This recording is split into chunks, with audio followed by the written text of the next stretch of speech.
ang mga bayani po natin ay mga fire brigade volunteer. Action Bravo ang tawag sa kanila. Ang kanilang isusole, napakagandang aso. I'm sure yung may-ari nito nag-iiyak na. Pero dun sa may-ari, huwag ka na mag-alala, andito na yung doggy mo. Magandang hapon po sa inyo, Mr. Esperijan Pablo Jr. Magandang hapon po, Mr. Idol Rapi po. Okay, huwag niyo pong banggitin yung itsura ng may-ari. Huwag niyo banggitin ko anong suot niya. Sabihin niyo lang po kung saan niyo napulot to. Napulot po namin to last Sunday po noong January 28 po sa parada po ng Santo Niño po sa Ross Boulevard. Ang insidente po nyon, nakita namin sila na nakaparada po ang lahat ng mga aso po doon sa gilid po. Binati po siya ng presidente po namin sa Action Bravo po na ang pagkabati niya po, assist kami sa mga tao po na nagpaparada. Nung makalipas ako mga 10 minutes or more, nakita po ng presidente po namin na tumatakbo na siya. Wala na may-ari? Wala na po. Pero una, kitang-kita na hawak-hawak to na may-ari. Opo, binati metali pa po siya. Opo, metali pa po siya. Tapos biglang nakapigla siguro. Opo, siguro sa pagkaparada ng Santo Niño po ng mga poon, na-excite po siya. Nawala sa pagkaano niya po. Na meron siyang hawak na aso. Opo naman. Tapos nabitiwan tumatakbo niya. na po siya. Inahabol naman po ng presidente namin yung tali.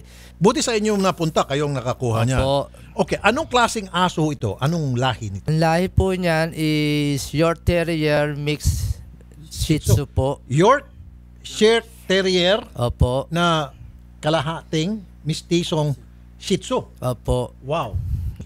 Yorkshire Terrier mixed Shih Tzu. Okay. Nananawagan po kami doon sa may-ari. Punta ho kayo rito para i-claim. Of course, kailangan ma-identify mo, mahulaan mo yung mga katanungan nito mga nagsole dahil namumukha nila eh. Anong damit suot mo? At siyempre, nakikilala niyo po ata, no, sir? Ay po, nakikilala. Ayun. Alright, pakita ulit yung aso. Sabi mo, very trained? Yes, sir. Sa pangangalaga po ng aming presidente po na ano po namin, masyado siyang na-train na to. Kaya napag-aralan namin yung galaw niya. Mahilig siya sa mga banding-banding, sa pasyal-pasyal. Kaya nung dinala namin siya kung saan-saan, masyado siyang listo po. Sabi niyo na umiihi siya sa tamang lugar. Disiplinado. Disiplinado po. Yung aso ko mukhang hindi ata. Kung saan-saan ang gusto, ang lawak. Anyway, ang gagawin po natin dito, sir, hanggat wala pong nag-claim, dadalhin natin yan sa isang vet. Oh, sino tinatahulan niya? Meron kasing tinatawag na vet. Doon po natin siya dadalhin para doon siya maalagaan hanggang sa hindi pa siya nag-claim ng kanyang amo. Pag na-claim ng amo, din kukunin natin sa veterinary hospital. Akong bahala, sasagutin ko na po yung pag mamalagi niya sa vet hospital. Ay, salamat po, sir. Vet hotel. Apo, sir. Sino tinatahulan niya? Yung kamukha niya po. May kamukha siya. Ang galing naman. Sige, pakita nga ulit. Ay, Pakita. po. Pag nakikita yung... Pakita niya. Ayun, tatahulan niya. Ayun. Tinatahulan niya yung sarili niya. Ang galing ah. Okay. Ayun. Ayun. Sige, direct maglagay ka nga ng tahol. Oh. Sige, direct isa pa. Ay. Ang galing. Sige po.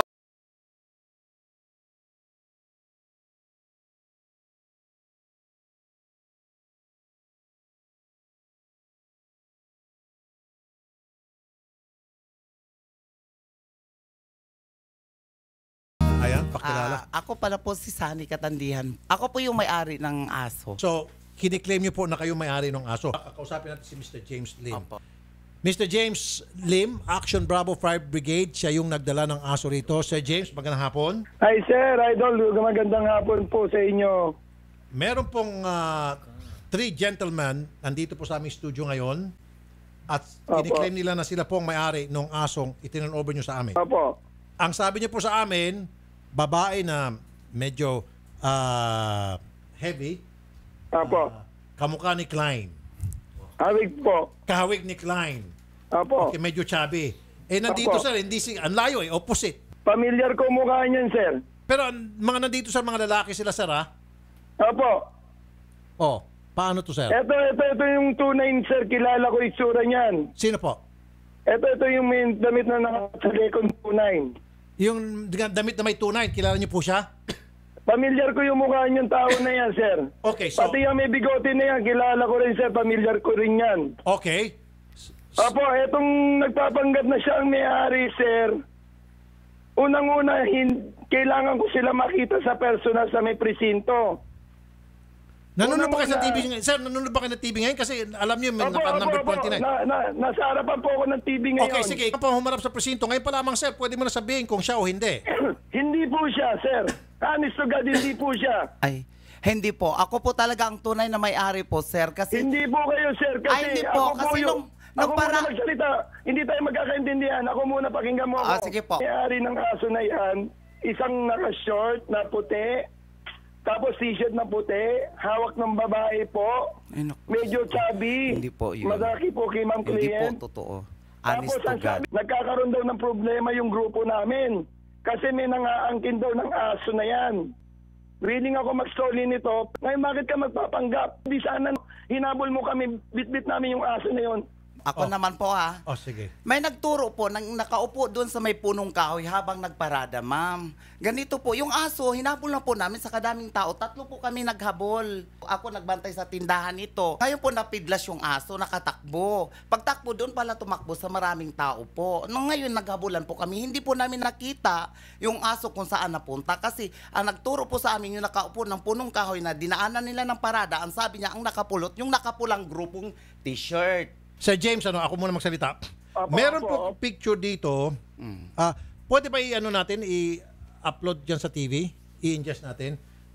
Para makita ni Sir James, hawak-hawak nila yung aso na kamukhang-kamukha ng aso na tinan-over ninyo na ang tali ay kulay pula din. Pero in the end, kayo pa rin po ang susundin ko dahil kayo po nag-turnover dito. Opo. Meron sila dito, JDC Northwest Animal Clinic Ayan and po. Veterinary Supply, resibo na pina-check up ang aso. Sa palagay kong isang pamamaraan na para malaman talaga ito, Sir James, is yung veterinary.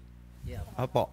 So siguro, dadalhin po natin ito sa veterinary at sasamahan po namin yung aso and then examine ng doktor kung ito nga talaga, itong asong sinasabi ni Jeremias na nawawala. Ano sa palagay mo? Kanya na po yun. Okay, good.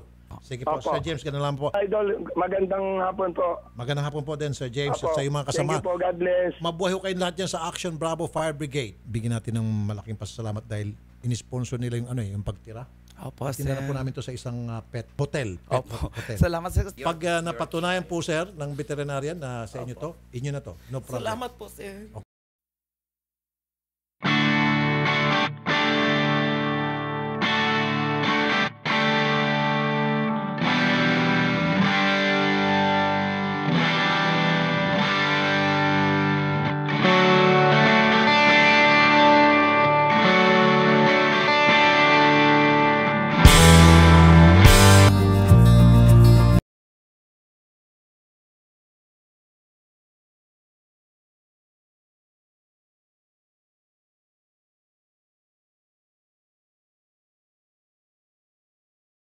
Sir Rapi, maraming salamat po sa programa niyo po na ibalik po yung aso ko, na tulungan niyo po ako. Maraming salamat po sa programa niyo po, sir.